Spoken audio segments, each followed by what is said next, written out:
Imagine un monde où rien n'échappe au regard.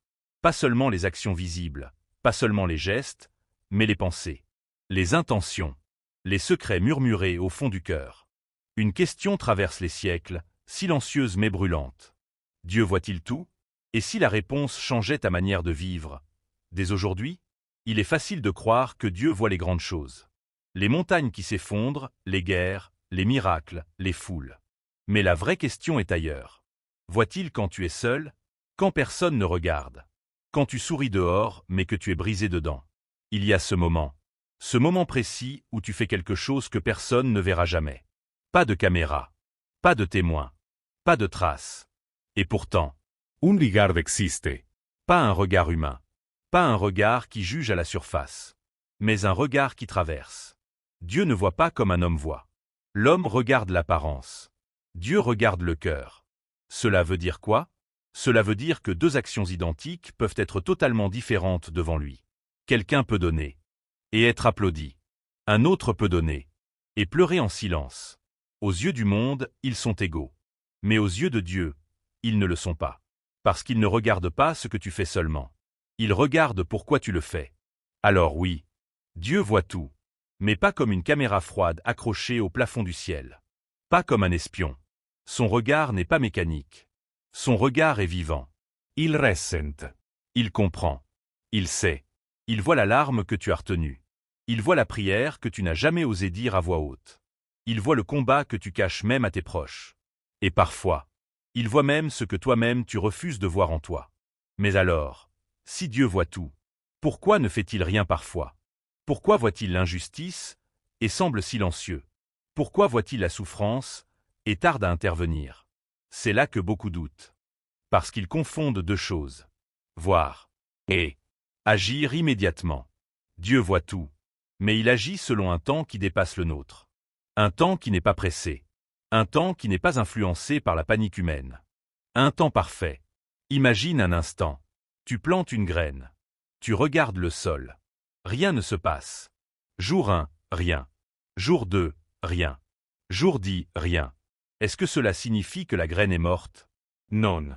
Quelque chose se passe, mais tu ne le vois pas. De la même manière, Dieu voit ce que toi tu vis. Mais toi, tu ne vois pas encore ce que lui prépare. Il voit les trahisons, mais il voit aussi comment elles vont te transformer. Il voit les pertes, mais il voit aussi ce qu'elles vont libérer en toi. Il voit les retards, mais il voit aussi le moment exact où tout devra s'aligner. Dieu voit tout, même les injustices. Et cela devrait faire trembler certains, mais rassurer profondément les autres. Parce que cela signifie que rien n'est oublié, rien n'est perdu, rien n'est ignoré. Chaque injustice est enregistrée, pas dans un système froid, mais dans une justice parfaite. Tu t'es déjà senti invisible, comme si personne ne voyait tes efforts, comme si personne ne reconnaissait ton cœur.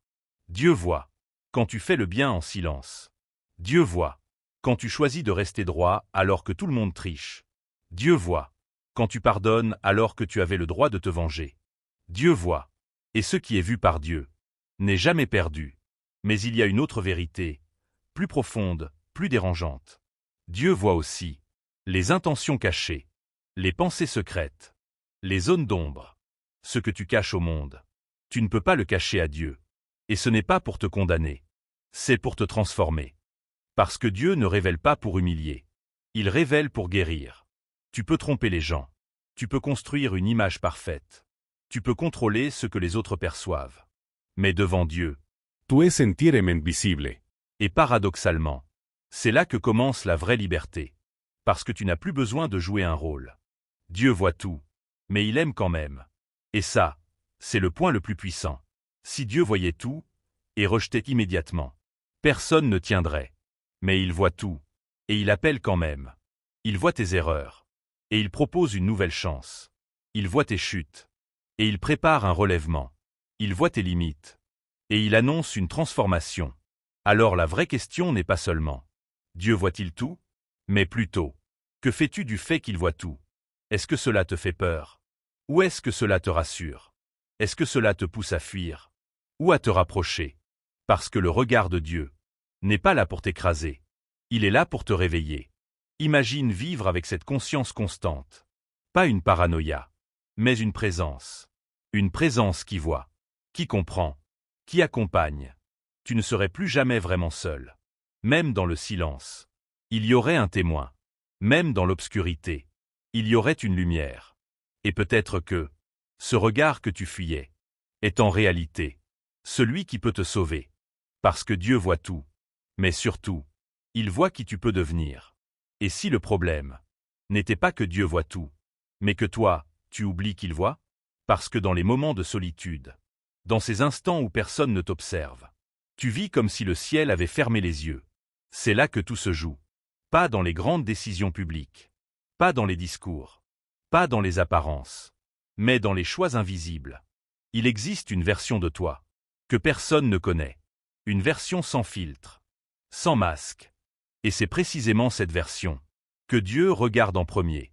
Tu peux impressionner les hommes avec des mots, mais Dieu lit les silences. Tu peux convaincre avec des gestes, mais Dieu pèse les motivations. Et parfois, ce que Dieu voit en toi n'est pas ce que tu montres au monde. Ce décalage, c'est là que commence le vrai combat. Parce que vivre devant les hommes, c'est facile. Mais vivre en sachant que Dieu regarde, ça transforme tout. Tu réfléchis différemment. Tu parles différemment. Tu choisis différemment. Non pas par peur, mais par conscience. Mais attention, il y a un piège subtil. Certains entendent Dieu voit tout et vivent dans la peur constante.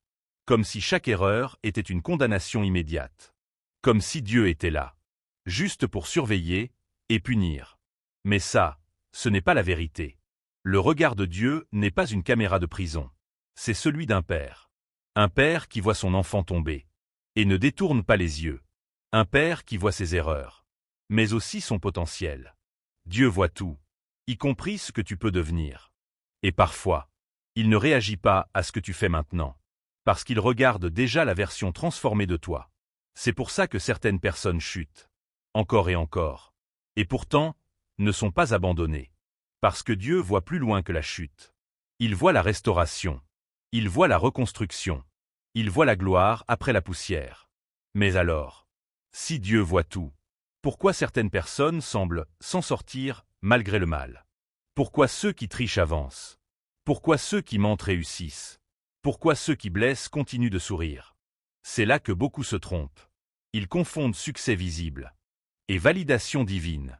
Ce n'est pas parce que quelqu'un avance que Dieu approuve. Dieu voit tout. Et parfois, il laisse le temps faire son travail. Parce que le temps révèle tout. Ce que tu construis dans le mensonge. Essafandra. Ce que tu bâtis dans l'injustice. Te rattrapera. Mais ce que tu fais dans la vérité. Même en silence. Derera. Dieu voit. Toujours. Il voit les cœurs purs ignorés.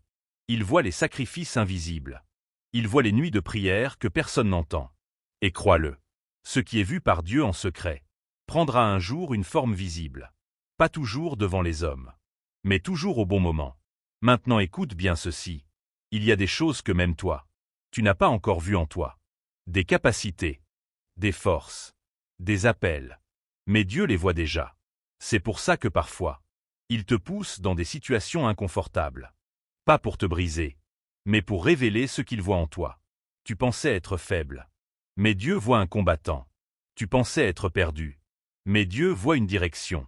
Tu pensais être insignifiant, mais Dieu voit un impact. Et tant que tu te vois seulement avec tes yeux, tu limites ce que Dieu voit. Mais quand tu commences à te voir comme Dieu te voit, alors tout change. Tes décisions changent. Ton courage change.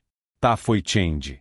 Parce que tu ne vis plus seulement selon ce que tu ressens, mais selon ce que Dieu sait déjà. Et là, la question « Dieu voit-il tout ?» devient secondaire. La vraie question devient « Est-ce que tu vis comme si c'était vrai ?» Parce que savoir et vivre en conséquence, ce sont deux mondes différents. Beaucoup savent, mais peu vivent avec cette conscience. Et c'est pour ça que leur vie reste bloquée. C'est là qu'ils façonnent. C'est là qu'ils corrigent. C'est là qu'ils transforment. Tu veux savoir quelque chose d'étrange? Beaucoup de personnes demandent à Dieu de les élever, mais ignorent qu'il les observe d'abord dans le secret. Parce que ce que tu es en privé détermine ce que tu peux porter en public. Si tu es instable dans l'ombre, la lumière va t'exposer. Si tu es solide dans le secret, la lumière va te révéler. Dieu voit tout, Mais il ne révèle pas tout, tout de suite. Et ça, c'est une grâce. Imagine si tout ce que tu pensais, tout ce que tu ressentais, tout ce que tu faisais en secret, était exposé instantanément. Le monde deviendrait invivable. Mais Dieu, dans sa sagesse, voit tout, et choisit qu'en révéler. Non pour humilier, mais pour aligner. Parce que le but de Dieu n'est pas de t'exposer au monde, mais de t'aligner avec la vérité. Et parfois, ce travail se fait dans le silence. Un silence où tu penses que rien ne se passe. Alors qu'en réalité, tout est en train de changer. Maintenant écoute bien ceci. Il y a des moments dans ta vie où tu as pensé « Dieu m'a oublié ». Mais en réalité, Dieu te regardait de très près. Pas pour te juger, mais pour observer comment tu allais réagir. Allais-tu abandonner? Allais-tu changer de direction? Allais-tu rester fidèle même sans réponse? Parce que oui, Dieu voit aussi ta fidélité. Dans le silence.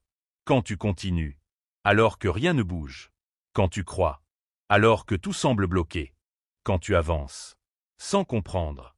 Ça, Dieu le voit. Et ça a une valeur immense. Plus grande que les résultats visibles. Plus grande que les réussites rapides. Parce que la fidélité dans l'invisible est la preuve d'un cœur transformé. Pas la perfection. Pas la performance. Mais un cœur vrai. Maintenant, laisse-moi te poser une question simple, mais puissante. Si tu savais, avec une certitude absolue, que Dieu voit absolument tout, est-ce que tu vivrais différemment? Pas juste un peu, mais profondément. Est-ce que tes pensées changeraient? Tes décisions changeraient? Tes habitudes changeraient? Parce que la vérité, c'est que beaucoup veulent les bénédictions visibles, sans accepter la transparence invisible. Ils veulent être élevés, mais pas être observés. Mais ça ne fonctionne pas comme ça. Dieu voit tout, et c'est précisément pour ça qu'il peut te faire confiance. Parce qu'il ne se base pas sur ce que les autres voient. Il se base sur ce que lui voit. Et ça change tout. Parce que tu n'as plus besoin de prouver. Tu n'as plus besoin de performer. Tu n'as plus besoin de convaincre. Tu vis, sachant que tu es déjà vu. Et dans ce regard, il y a quelque chose de puissant, quelque chose de rare, quelque chose que beaucoup cherchent toute leur vie. Une validation qui ne dépend pas du monde. Une paix, même dans le chaos. Une direction, même dans le flou. Une identité, même sans reconnaissance. Parce que Dieu voit.